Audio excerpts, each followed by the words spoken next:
Merci pour votre fidélité renouvelée à New World Economy. La question de la comptabilité et de la fiscalité au sein d'une entreprise constitue une question fondamentale pour l'avenir de toute organisation. Aujourd'hui, nous parlons des enjeux et des défis de la fiscalité et la comptabilité au sein d'une entreprise. Et pour en parler, nous recevons pour vous sur le plateau M. Maussé Kokouvi-Yekple. Il est donc consultant en gestion comptable et fiscale. Un grand plaisir pour nous, M. Maussé, de vous retrouver dans les locaux de New World aujourd'hui pour parler de ce sujet qui est très important. Comment vous allez? Je vais très bien, M. Kokouvi. Ça va? Ça va très bien. Alors, pour nous autres qui avions peut-être depuis les bancs, on n'a pas forcément choisi la gestion, mais qui nous intéressons beaucoup plus à la question de la comptabilité. Qu'est-ce que c'est que la comptabilité? D'accord. La comptabilité, dans un premier temps, notez que tout le monde pratique déjà la comptabilité sans le savoir. Ah bon? Sauf qu'il reste quand même à ajouter les techniques. Ok. Donc, la comptabilité en soi consiste à enregistrer, à classer et à présenter les opérations financières d'une entreprise afin de présenter ces informations sous une image claire et fidèle. Et la comptabilité également est un élément de prise de décision. Ok. Vous voyez? Donc, grâce à la comptabilité, vous pouvez par exemple avoir les emprunts auprès des banques. Parce que tout à l'heure, s'il y a une banque plutôt, où vous voulez prendre des emprunts, la banque va vous demander, présentez-nous votre état financier. Ok. Alors que si vous n'avez pas une bonne comptabilité, vous ne pouvez pas avoir également un bon état financier. Alors, donc si je comprends bien, il y a une nuance entre un comptable et un trésorier, c'est ça? Bien sûr. Alors, dites-nous, quelle est la nuance? D'accord. Si je prends le comptable par exemple, il est là pour assurer toutes les opérations financières, y compris l'archivage par exemple des pièces comptables, la production des pièces comptables. Par exemple, les comptables sont là pour pouvoir faire le suivi des créances, comment appelle-t-on, pour les dettes de la structure. Les comptables sont là et également les comptables sont là pour aider la structure en fait à être périn sur le temps. Et non seulement ça, le comptable par exemple est là également pour pouvoir comment l'appelle-t-on, pour aider l'entreprise pour pouvoir faire face aux exigences de la fiscalité. Par exemple, comment payer ses impôts, comment payer les cotisations au niveau de la CNSS et autres.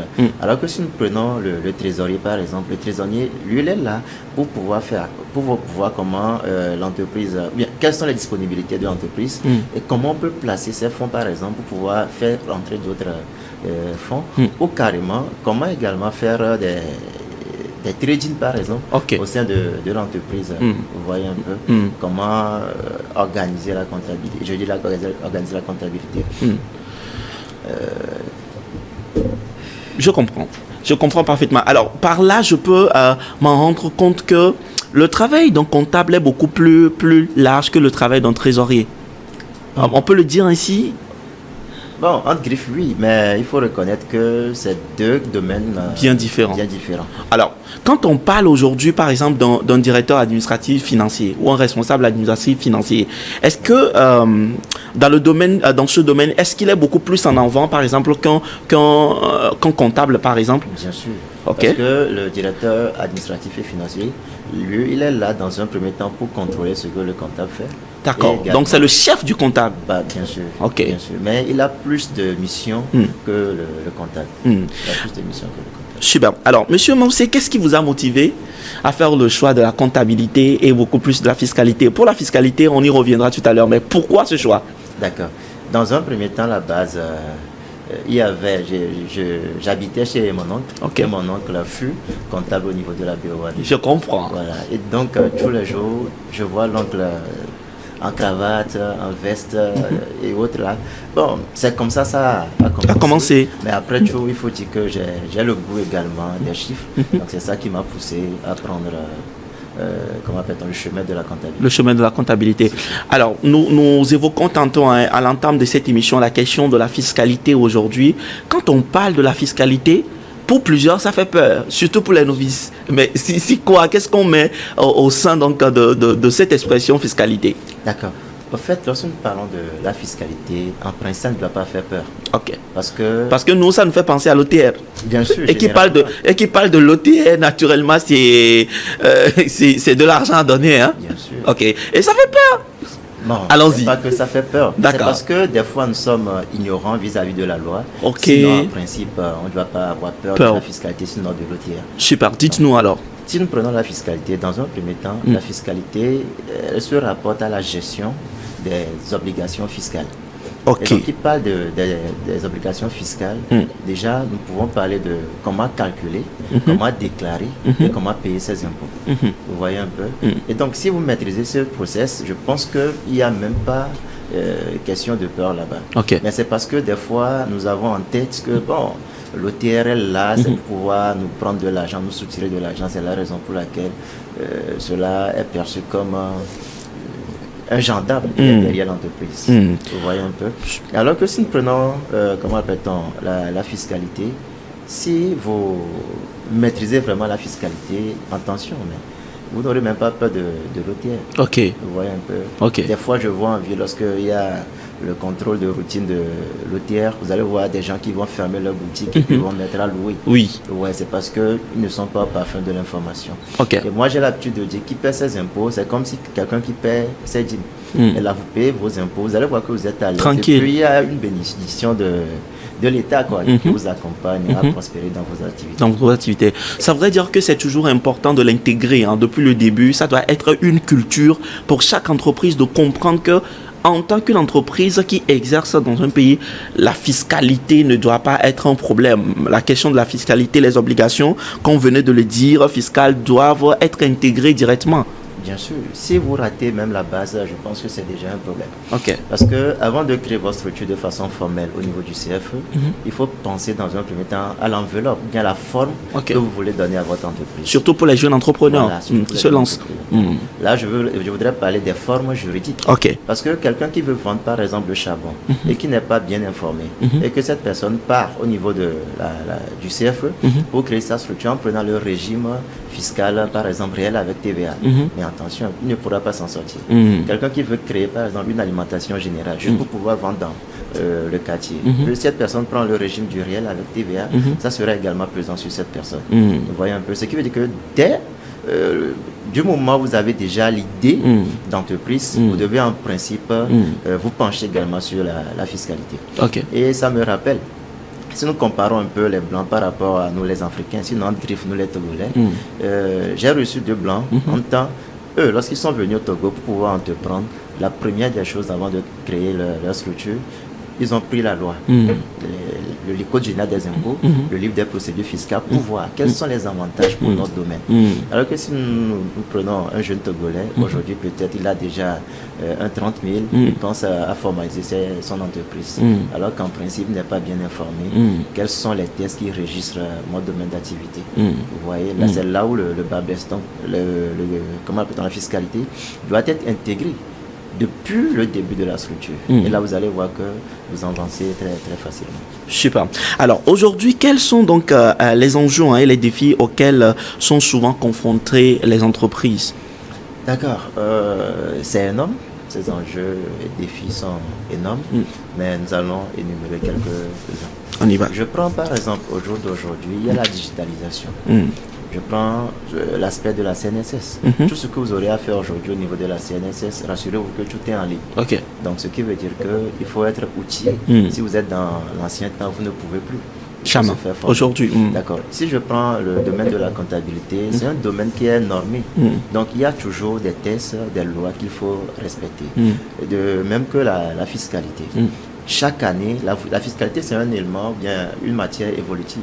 Et chaque année, il y a la loi des finances qui sera promulguée par l'Assemblée. Et puis là, c'est en fonction de ça maintenant que vous aurez également à tenir votre comptabilité. C'est ça. Ce qui veut dire que vous devez être à la veille à chaque fois. Et puis, il y a la conformité également. Et donc, si vous n'êtes pas conforme, vous ne conformez pas vos activités, ou bien vous ne tenez pas vos registres conformément aux tests, je pense que vous aurez vraiment des ennuis par après. Pour éviter les sanctions au niveau de la fiscalité, je dirais, au niveau de l'OTR, qu'au niveau de la CNSS. Vous voyez un peu. Super. si je prends aujourd'hui, nous sommes le 25 janvier, ce qui fait que déjà toutes les entreprises sont censées, les entreprises qui sont dans le régime du réel sont censées déposer leur DAS peut-être à la fin de ce mois. Déjà, si vous ne le faites pas, vous encourez déjà des sanctions. Vous devez liquider également les premiers acomptes de l'année en question. Vous voyez. Il y a également des dates d'échéance que vous devez respecter vis-à-vis de la fiscalité. Par exemple, il faut déposer les états financiers dans le délai sous peine des amendes, quoi. Donc vraiment, ces défis sont énormes. Ces défis sont vraiment énormes. Alors d'où je crois que l'intérêt pour ces entreprises-là de se faire accompagner par des cabinets. Alors ma question pour toi sur le plateau, c'est quel est l'intérêt justement pour ces entreprises-là de se faire accompagner par un cabinet qui a de l'expertise dans le domaine? D'accord. Donc d'emblée, je dirais que c'est vraiment, comment l'appelle-t-on, un élément essentiel pour que les cabinets puissent accompagner les entreprises. Je prends par exemple, les cabinets disposent des consultants, disposent des personnes qualifiées pour pouvoir assurer les techniques au sein de l'entreprise. Il y a également l'autre aspect que nous allons aborder ou bien que nous faisons. Je prends par exemple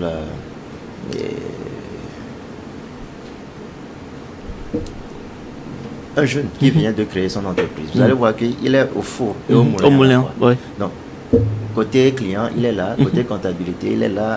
La gestion du personnel. Voilà. Ça fait que si vous avez un cabinet qui vous accompagne, dans un premier temps, côté conseil, et le cabinet est là, l'accompagnement, que ce soit sur le plan comptable, fiscal, des stratégies, le cabinet est là également pour pouvoir accompagner ces entreprises-là. Si je prends également le volet de la conformité par rapport aux tests. Le cabinet, il est là, attention, c'est pour pouvoir aider ces entreprises-là à respecter les tests, que ce soit au niveau de la comptabilité, que ce soit au niveau de la fiscalité, que ce soit au niveau de la CNSS. Donc c'est vraiment important pour toute entreprise ou bien tout entrepreneur, surtout pour les débutants, de se faire accompagner par un cabinet d'expertise comptable, un cabinet de conseil. Alors, nous parlons également sur ce plateau donc de Emmanuel Consulting qui est un cabinet qui accompagne. Comment est-ce que ça se passe avec vous? Comment se porte aujourd'hui votre structure et quelles sont les structures spécifiques que vous accompagnez? D'accord. Dans un premier temps, notez que Emmanuel Consulting est un cabinet qui accompagne, que ce soit la taille de la structure, sur le plan comptable, sur le plan fiscal, sur le plan gestion, sur le plan stratégique. Et également, nous formons et nous sensibilisons également les entrepreneurs. D'accord. Maintenant, notre particularité, c'est ça, non? Oui. Voilà. Notre particularité, c'est que à chaque entreprise, nous avons des solutions qui sont adaptées à leurs besoins. Vous voyez un peu. Il y a également l'accompagnement de façon globale. Nous n'allons pas nous arrêter juste sur la comptabilité. Si aujourd'hui nous avons peut-être un contrat d'assistance comptable avec vous, si avec le temps on voit que vos chiffres d'affaires n'évoluent pas, nous allons vous poser la question, est-ce que ça va quand même? Et là, si il le faut, il y a des entretiens que nous faisons avec le personnel pour l'aider également à prendre des décisions stratégiques dans le but de pouvoir faire évoluer la structure. Vous voyez un peu. Il y a également la formation et la sensibilisation. Donc de temps en temps, nous formons, bien nous sensibilisons nos entrepreneurs ou bien nos contributeurs avec qui nous travaillons dans le but de pouvoir être au parfum des tests et comment il faut tenir la comptabilité et autres. Si nous prenons côté innovation, aujourd'hui, si nous prenons l'OTR, bien nous prenons la CNSS, même au niveau de la comptabilité, il y a les outils de gestion que nous utilisons. Donc, nous mettons également tous ces outils-là au profit de ces entreprises-là. Donc, voilà un peu comment nous accompagnons les structures. Alors, aujourd'hui, qui peut demander les services donc, de Manuel Consulting? D'accord. Je dirais d'emblée que toute entreprise peut demander... Même une entreprise naissante? Bien sûr. Et là, même, je dirais même que c'est encore très, très important. Parce qu'au début, il y a la question de la forme juridique, la question du régime fiscal qu'il faut choisir. Donc, vous ratez cela, rassurez-vous que la plupart des temps, c'est ceux qui disent que l'OTR nous triche, C'est parce qu'au départ, ils n'ont pas su choisir peut-être une bonne forme juridique ou bien un bon régime fiscal. Donc c'est ça qui fait que, arrivé à un certain moment, l'impôt pèse sur eux. Ok. Vous voyez un peu. Donc, toute entreprise, que ce soit les entreprises naissantes, que ce soit les PME, les PMI, les grandes entreprises, nous les accompagnons. Les microfinances, les SFD, les organisations, que ce soit les associations, les ONG, nous sommes là également pour les accompagner. Alors, dans cette émission, ce matin, M. Mao, ce qui nous a encore motivé à vous inviter sur le plateau, c'est qu'on a l'impression que très souvent, les entreprises ont peur. Je n'ai pas envie de... Mais c'est l'impression personnellement que j'ai, que des gens se disent que est-ce qu'on a forcément besoin d'un cabinet d'expertise pour nous accompagner? Est-ce qu'on ne peut pas gérer nous-mêmes ces trucs-là? Ils vont vraiment nous prendre de l'argent. Et je crois que c'est surtout le problème des moyens financiers qui aujourd'hui amène plusieurs à vouloir gérer les choses eux-mêmes, mais à la fin, ça ne les avantage pas. Est-ce que vous pouvez nous rassurer sur le plateau que toute entreprise peut facilement vous aborder et vous êtes disponible à également échanger avec eux pour trouver une forme de collaboration et d'accompagnement? D'emblée, je dirais oui. En fait, depuis un bon moment, c'est ce que nous avions en tête, que lorsque vous approchez un cabinet pour se faire accompagner, ils vont vous tasser et autres. Mais rassurez-vous que dans un premier temps, la qualité a un prix. Ça, toujours. Maintenant, de l'autre côté, les cabinets ne sont pas aussi chers comme la plupart le pensent. Maintenant, si nous prenons le cabinet Emmanuel Consulting, dans un premier temps, nous sommes ouverts à tout le monde.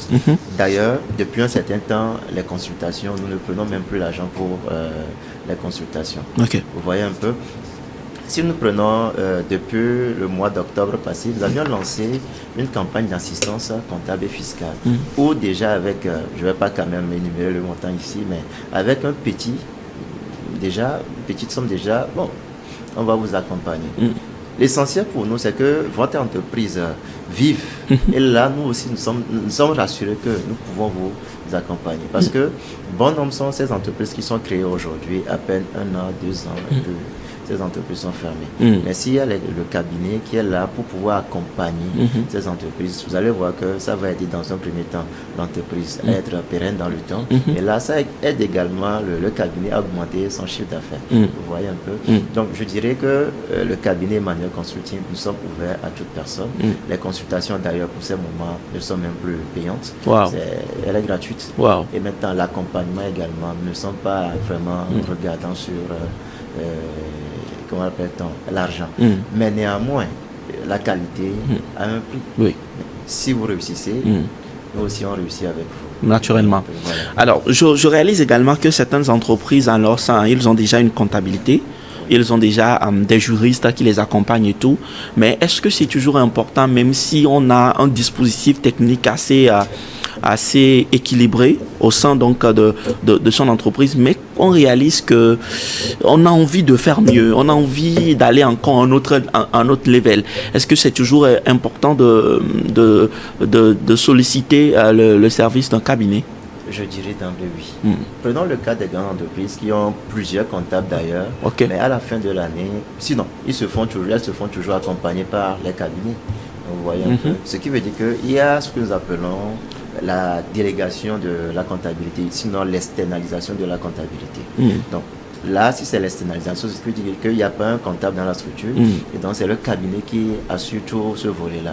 Mais au moment où il y a le comptable, le cabinet est également là pour pouvoir garantir ou bien pour rassurer la structure que, ok, vous êtes sur les bonnes normes, là, évoluez comme ça. Non, attention, ce que vous êtes en train de faire là, mais attention, vous risquez d'avoir des amendes. Donc le cabinet est là, en fait, pour pouvoir faire le suivi de ce que le comptable fait déjà, et que si cela n'est pas vraiment dans les normes, en conformité avec la loi, on les aide à redresser cela dans le but d'anticiper sur les redressements fiscaux et les redressements fiscaux et également les sanctions au niveau de l'OTR, au niveau de la CNSS. Et n'oubliez pas également que si il n'y a pas, comment appelle-t-on, une image fidèle, une image sincère de vos états financiers, les banques aussi ne peuvent pas vous accompagner. C'est ça. Ce qui veut dire que le comptable est là, mais le cabinet aussi est là pour pouvoir aider cette entreprise à faire vraiment face aux exigences de la comptabilité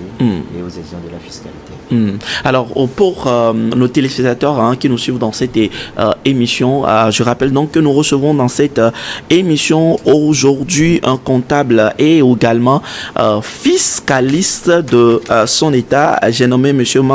Maussé Kokouvi Yekple. Alors, l'autre question qui me vient tout de suite à l'esprit pour nos téléspectateurs, pour une personne qui est en train de créer son entreprise aujourd'hui ou qui vient à peine de mettre sur pied son entreprise et qui n'a pas forcément les moyens. C'est souvent ça pour pouvoir, c'est juste des petits moyens de début. Quel conseil pourras-tu donc lui donner sur ce plateau, un conseil gratuit?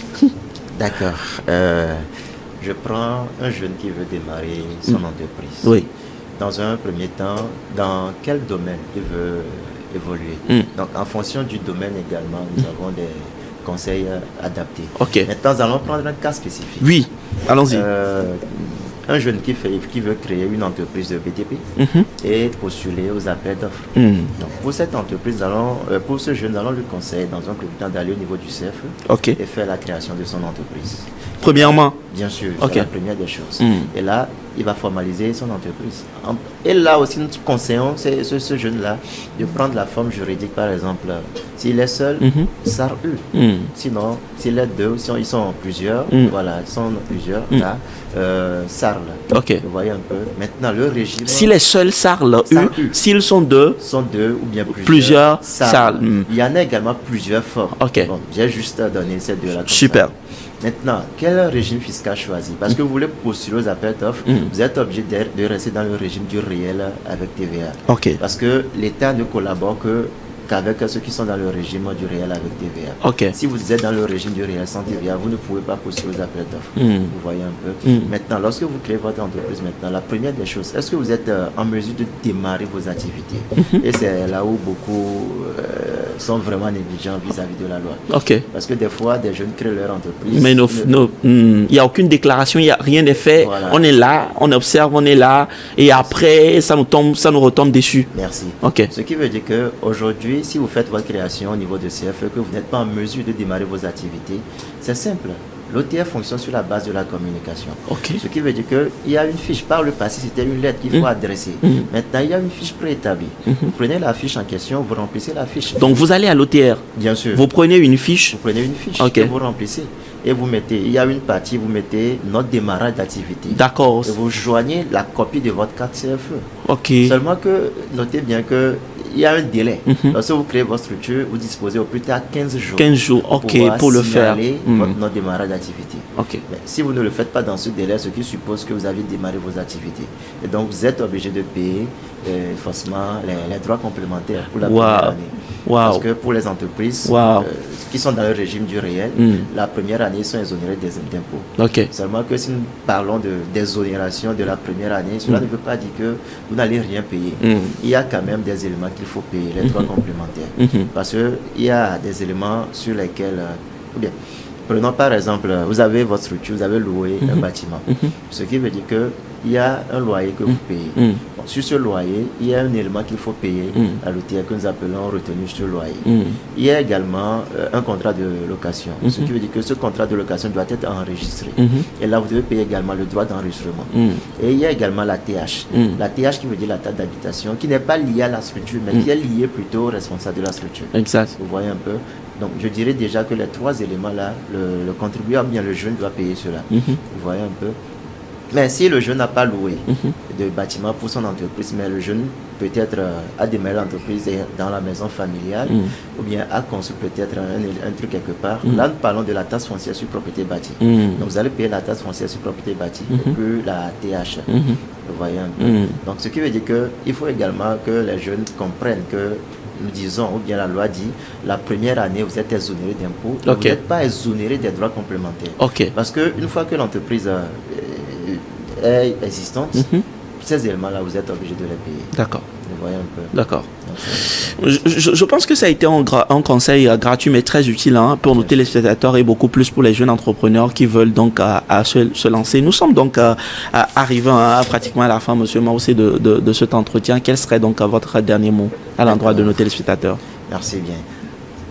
Aujourd'hui, je pense que la comptabilité et la fiscalité ne doivent pas être une contrainte pour les entrepreneurs, sinon pour les entreprises, mais plutôt un levier ou bien un outil de prise de décision pour ces entreprises. C'est ça. Et donc, le cabinet Manuel Consulting est là pour pouvoir garantir la conformité vis-à-vis des tests et également pour assurer leur stratégie, que ce soit stratégie commerciale, financière, également sur le plan comptable.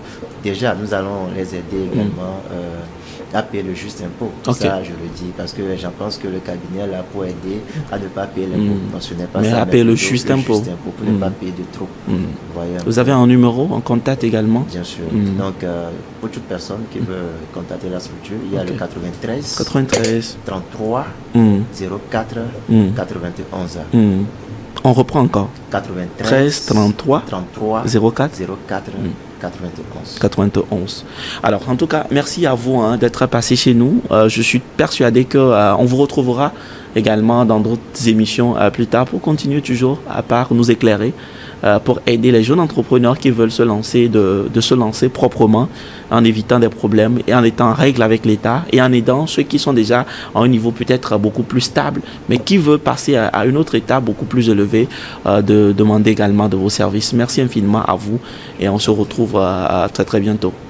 Vous avez tout compris, nous sommes donc arrivés à la fin de cette émission. On se retrouve certainement dans les heures, dans les minutes à venir et beaucoup plus dans la deuxième partie de cette émission avec notre invité du jour. À tout à l'heure.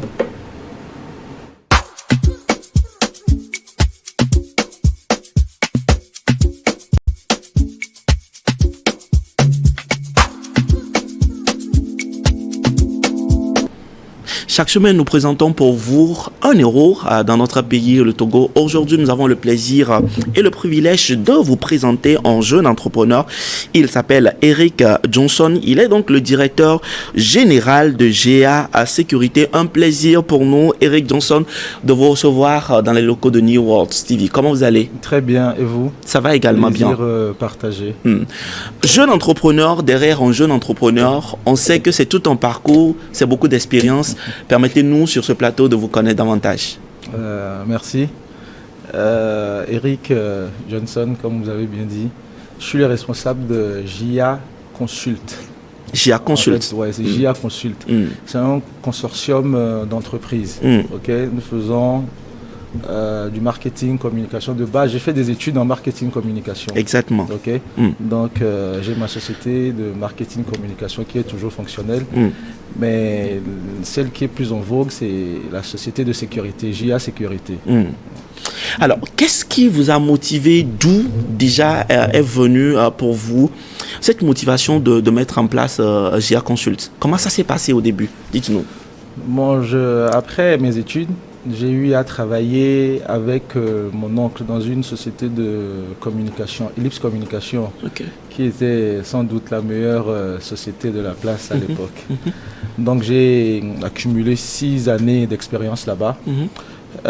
Mon responsable direct s'appelait M. Ajavon. Il a décidé de créer sa structure, qui s'appelait Plébiscite.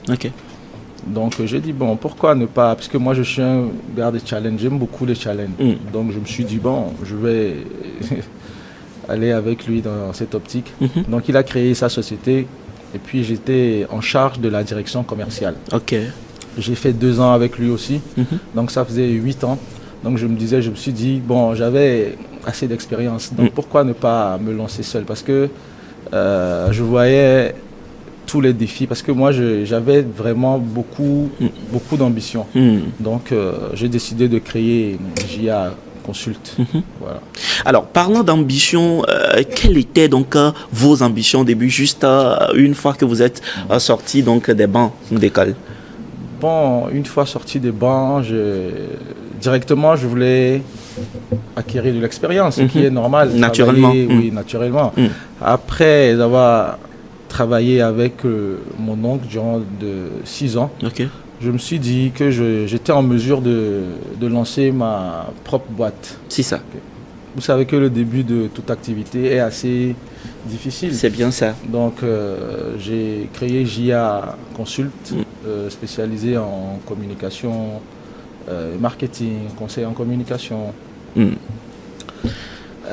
Avec les difficultés qu'on rencontre sur le terrain, j'ai décidé de me lancer dans la sécurité parce que la sécurité, c'est quelque chose que j'aime beaucoup. La plupart de mes amis sont des agents de sécurité, sont des corps habillés. Donc moi, je ne traîne qu'avec des corps habillés. Donc je me suis dit, pourquoi ne pas me lancer dans la sécurité. Donc j'ai essayé de discuter avec 2, 3 amis. Ils m'ont dit, bon, Eric, si tu penses que tu peux le faire, vas-y. Donc c'est comme ça que j'ai eu le déclic. J'ai dit, bon, je vais lancer la société de sécurité. Donc j'ai lancé la société de sécurité. J'ai commencé avec 4 agents. Au début. Au début, 4. C'était un peu difficile. Parce que mais est-ce que vous aviez antécédemment des expériences dans le domaine de la sécurité? Non, je dirais non. Mais le fait de traîner, le fait avec de côtoyer tout le temps des forces de sécurité, j'avais les aptitudes c'est ça. d'un militaire. Donc, je me dis, dans une autre vie, je serais peut-être militaire. Quelqu'un dira, dis-moi qui tu fréquentes et je te dirai ce que tu seras. Exactement. Donc, c'est là que j'ai commencé avec 4 agents. C'était assez difficile au début.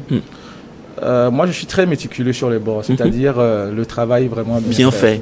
Donc, le client était tellement satisfait qu'il nous a recommandé à d'autres personnes. Donc, je suis passé de 4 à 20. Au bout de 6 mois, je suis passé de 4 à 20. Donc, je suis resté, je pense, de 4 à 20 au bout de 6 mois. Donc, j'ai essayé de faire un petit recrutement, lancer un appel pour recruter des gens. Donc, au moment où je n'avais pas encore de contrat, donc au moment où j'ai recruté, je pense, 10 personnes. On les a formés. Comme j'étais vraiment au début, je n'avais pas vraiment l'expérience. Donc, on les a formés. À la fin de la formation, je pense que j'ai eu un autre contrat directement de 10 personnes. Donc, je suis passé de 4 à 20. À 20 personnes. De 20 à 30. Dans l'espace de 6 mois. Dans l'espace de 6 mois. Vous voyez. Donc, et là, aujourd'hui, ça fait, depuis 2020, nous sommes là. GIA Consult, mais GIA Sécurité depuis 2022. Donc, ça fait pratiquement, en mars, ça fera 3 ans que nous sommes là. Donc, j'ai 250 agents fixes aujourd'hui. Incroyable. 250 agents fixes. En l'espace de 3 ans. En l'espace de 3 ans. Alors, est-ce que, monsieur Rick, on peut se permettre de dire sur plateau que des fois, il faut s'écouter soi-même et puis prendre son chemin? Exactement. Je suis l'exemple typique. Il faut vraiment s'écouter. Prendre le risque, en fait. Le risque. Alors, quels sont les défis majeurs quand même que vous aviez pu rencontrer tout au début lorsque vous lanciez GIA Sécurité? Les défis étaient énormes parce que nous faisons la formation physique et la formation morale. Donc, aux agents. Aux agents. Parce qu'on insiste beaucoup sur la formation. J'imagine. Oui, morale. Parce que des gens, ils se disent qu'ils veulent travailler. Quand ils viennent pour travailler, ils se disent qu'ils auront des opportunités. Il y a beaucoup de voleurs qui viennent. On a rencontré beaucoup de cas comme ça. Il y a des voleurs, des gens qui sortent de prison, des braqueurs, des gens qui viennent travailler. Donc, ils se disent que en gardant les domiciles, ils ont accès facilement. Vous voyez, c'est un peu compliqué. C'était un peu compliqué. Donc, on a dû revoir, parce que j'ai essayé de recruter un superviseur, 2, 3 contrôleurs. J'ai débauché des gens dans d'autres sociétés qui avaient déjà l'expérience, qui m'ont vraiment aidé à asseoir la société. Donc, c'est un défi. Tous les jours, les agents, on avait des agents qui quittaient leur poste la nuit pour aller faire des émigrants. C'était parce que moi-même, le soir, je faisais des rondes. Pour voir un peu. Donc, je voyais que l'agent n'était pas sur le site. Je l'appelle, tu es où? Il me dit, patron, je suis là, j'arrive. Mais il vient après 30-40 minutes. Des fois, en rentrant, je voyais mes agents qui faisaient des taxis-motos. Donc, pendant que pour vous, ils étaient à leur poste. Exactement. C'est pénible, hein? Ouais, c'est vraiment pénible. Je ne prenais pas mon véhicule. Je prenais un autre véhicule qu'ils ne connaissaient pas. Je pourrais prendre un taxi. Donc, ils ne connaissaient pas. Donc, je les rencontrais souvent en circulation. Donc, on a dû les former, on a dû les changer, on a remplacé plein de gens. Je pense que maintenant, c'est assez stable parce que nous avons vraiment de grands sites. C'est assez stable maintenant. Mais est-ce qu'en ce moment, lorsque vous les rencontriez quelque temps en circulation avec les responsables, est-ce que vous aviez quelques difficultés avec les premiers responsables avec qui vous traitiez directement, ou bien vous arrivez toujours à couvrir le gap? On avait toujours une base réserve. On avait toujours une base réserve parce que le client n'était pas informé. Le client n'était pas informé parce que si on remarque une absence sur un site, j'appelle la base réserve. Donc, il déploie immédiatement un agent sur le site, sans qu'on puisse pallier ou régler ce problème. Waouh! Alors, vous disiez tantôt également que durant donc tout ce process, il arrivait que vous receviez certaines personnes qui veulent travailler, mais qui sont mal intentionnées, notamment peut-être des repris de justice et tout ça. Est-ce que vous arrivez à les discerner? Comment est-ce que vous arrivez à vous en rendre compte que c'est ces catégories de personnes aussi qui rentrent qui passent par les mailles? Bon, mes contrôleurs, les superviseurs, ils font un travail exceptionnel. Parce que moi, je ne vais pas sur le terrain. Je ne suis pas en contact avec ces agents. J'ai des agents que je ne connais même pas. Vous voyez. Parmi un groupe de peut-être 10 personnes, je prends 2-3 personnes de confiance que j'insère dans le groupe. Dans le groupe. Donc, c'est eux qui nous font des rapports. On a eu 2-3 cas comme ça, des repris de justice. Mais après, ils se sont reconvertis. Aujourd'hui, on leur fait confiance. Je leur ai parlé directement, je les ai reçus à mon bureau, je leur ai parlé, j'ai augmenté le salaire, je leur ai demandé ce qu'ils voulaient vraiment. Ils me disent qu'ils n'arrivent pas à joindre les deux bouts. Je leur ai parlé, donc j'ai essayé de régler un peu des situations, ce qui les a permis d'être en confiance et de travailler vraiment. Exactement. Lorsque ces personnes sont mises en confiance, ça facilite le travail. Exactement, oui. Waouh. Alors, et à ce jour, quel a été donc ce personnel qui vous a vraiment marqué le plus en bien et qui vous a vraiment donné le courage de vous dire que tiens, je suis sur le bon chemin, il faut que je continue?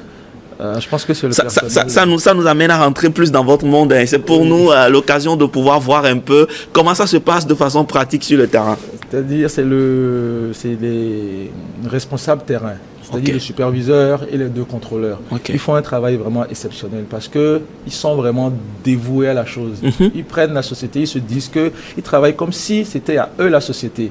Et ça, vraiment, je les applaudis pour ça. Alors, aujourd'hui, vous nous parliez de 3 ans d'expérience à ce jour. Qu'est-ce qui vous motive à continuer la marche? Quand je vois le travail que les responsables terrain font et que même des agents que je ne connais ni d'Adam ni d'Ève, quand je vois ce qu'ils font, des rapports qu'ils me font, je vois que vraiment il y a des gens qui veulent travailler. Il y a quand même des jeunes qui sont conscients. Ils sont vraiment conscients. Et je discute avec certains agents. Des fois, ils me disent, bon, directeur, vous voyez, ils me font des suppositions. Donc, je me dis, je suis un peu proche. Là, maintenant, je suis beaucoup plus proche des agents. Il y a une proximité. Exactement, il y a une proximité avec les agents. Donc, ce qui fait que ils travaillent avec le cœur. Quand tu les vois, ils travaillent avec le cœur. Donc, je me dois aussi de ne pas les décevoir. C'est vraiment difficile parfois parce que nous avons des retards de paiement au niveau des clients. C'est ça. Moi, je paye toujours parce que je fais le maximum pour les payer à temps. Au plus tard, le 6 ou si j'ai un retard, c'est le 10. C'est le 10. Où ils rentrent toujours dans leur salaire. Exactement. Donc, ça fait que quand l'agent de sécurité il est là de 6h. En fait, nous avons 2 plages. 6h à 18h et 18h à 6h.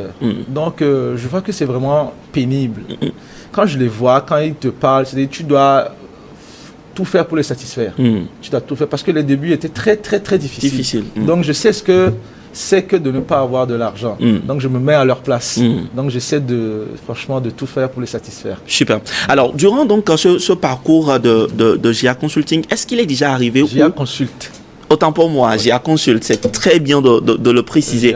Est-ce qu'il est déjà arrivé à ce que les responsables qui aient eu un cas de vol dans une maison, pas forcément que c'est l'équipe sécuritaire, mais qui ont eu un cas de vol où vous avez été quand même naturellement interpellé parce que c'est vos personnels qui assurent la sécurité dans les maisons? Est-ce qu'il est déjà arrivé? Non, je dirais non. Dans les maisons, on n'a pas eu de cas de vol. Mais on garde en hôtel. On a eu un petit truc comme ça, parce que l'agent s'était déplacé. parce que c'est 2 agents, donc qui est à côté nord et côté sud. Donc l'agent s'était déplacé et je pense que c'était des gens qui le guettaient depuis des jours. Ok. Donc on a eu un cas de vol, effectivement. Mais automatiquement, on a une flotte et on a un poste de commandement. Dès qu'il y a un problème, automatiquement, ils alertent le poste de commandement. Donc, ils nous ont alertés. Donc, j'ai appelé un ami qui était de patrouille. Ce soir, c'est un gendarme. Je l'ai appelé directement. Je lui ai demandé, voilà que si j'étais promis, est-ce que tu pourrais te rendre sur les lieux pour m'aider? Pour voir un peu. Dans les 10 minutes, il s'est rendu sur les lieux. Wow. Et puis, il nous a vu son expédition encore habillé. Il nous a beaucoup plus dit comment il fallait se comporter. Et puis, bon, je pense que dans les 2-3 jours, le voleur est revenu sur le site encore. Et c'est là qu'on a mis la main sur lui. On a pu récupérer les choses. Et puis, bon, là, le client était vraiment satisfait. Waouh! Alors, c'est intéressant. Aujourd'hui, quelles sont les ambitions à long terme donc, de GA Consul? Est-ce que vous ambitionnez, au-delà du pays, à se retrouver à l'extérieur? Est-ce que vous êtes déjà dans d'autres pays à part le Togo? Quelles sont les ambitions à long terme? Nous sommes déjà au Burkina. Donc, j'ai ouvert récemment au Burkina. Nous avons une 40aine d'agents là-bas. Donc, je suis en train d'explorer d'autres pistes. Le Congo, Kinshasa. Mais je suis en train de formaliser les documents pour ouvrir aussi à Abidjan, en Côte d'Ivoire. Oui. Alors, comment est-ce que ça se passe pour GA Consul? Qui peut demander vos services aujourd'hui? Est-ce que c'est tout le monde? Est-ce que c'est forcément des propriétaires de maisons? Vous veniez de parler tantôt aussi des hôtels et tout. Qui peuvent vraiment bénéficier de vos services et comment ça se passe en fait? Bon, nous faisons le gardiennage de la sécurité des maisons, des hôtels. Nous sécurisons des chantiers, Nous faisons de l'escortage VIP. Nous avons des gens qui rentrent d'Europe, qui veulent être escortés. Donc, on a une équipe de 10 qu'on a formée. Ça, c'est pas vraiment courant, mais on a quand même une équipe de 10 personnes pour l'escortage VIP. Donc, nous faisons des gardiennages de maisons, chantiers, domiciles, les entreprises. Voilà un peu. Ouais. Super. Alors, je comprends donc par là que quand on parle de sécurité, c'est-à-dire que vous mettez en place une équipe qui peut accompagner directement une personne, est-ce que des personnalités aussi peuvent également demander de vos services, avoir de vos services? Des politiques, des gouvernants et tout, est-ce que c'est possible? S'ils ont besoin d'une équipe sécuritaire, outre que les corps habillés, est-ce que vous êtes véritablement disponible, en mesure de pouvoir assurer également leur sécurité? Oui, nous sommes en mesure d'assurer leur sécurité parce que les personnalités, généralement, les autorités, quand elles ont besoin de services de sécurité, c'est directement le corps habillé. Maintenant, après, si c'est des événements où ils ont besoin de la sécurité civile, ils nous font appel aussi. Donc, nous le faisons aussi par moment. Nous avons eu à escorter des gens l'année passée sur la période des EVALA. Donc, nous avons aussi l'expérience. Vous avez également l'expérience. Est-ce qu'il y a aujourd'hui des contacts à donner dans cette émission pour une personne qui voudrait en savoir davantage ou demander de vos services? Oui, nous avons 2 numéros. Le 97 55 13 13 et le 97 55 13 13. Oui, et le 90 56 57 57. J'avoue que les numéros sont assez faciles à saisir. 97 55 13 13 et puis le 90 56 57 57. Alors, Monsieur Eric Johnson, aujourd'hui, voyant un peu de près votre parcours, je peux, pour ma part, dire sur ce plateau que c'est un parcours inspirant. C'est un parcours qui encourage nous jeunes et surtout donc nos téléspectateurs qui nous suivent dans cette émission à emboîter vos pas.